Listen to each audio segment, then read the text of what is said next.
আসসালামু আলাইকুম ওয়া রাহমাতুল্লাহি ওয়া বারাকাতুহু। একটা ছোট ঘটনা বলি। একবার রাসূলুল্লাহ সাল্লাল্লাহু আলাইহি ওয়াসাল্লাম মদিনার এক বাগানের পাশ দিয়ে হেঁটে যাচ্ছিলেন। সাথে কিছু সাহাবীও ছিলেন।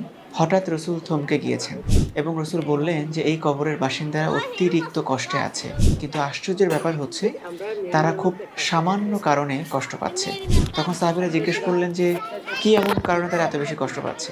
রাসূল বললেন, "তারা প্রস্রাব করে পবিত্রতা অর্জন করত না এবং একজনের কথা অন্যজনকে লাগাতো।"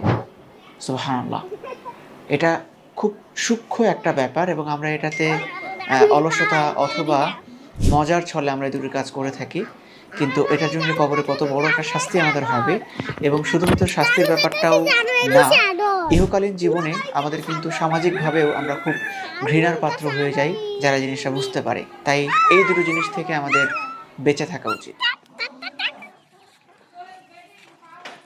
মনু আছে না, এটা হলো বড় ভাই। ওই বড় ভাই, ওই তিনে বড় মিয়া। আমি এটা তো আমার বড় মিয়া আসে না। শিশু করে দিবে। এটা শিশু করে। শিশু আমি মনে আছি মনু এ শিশু এর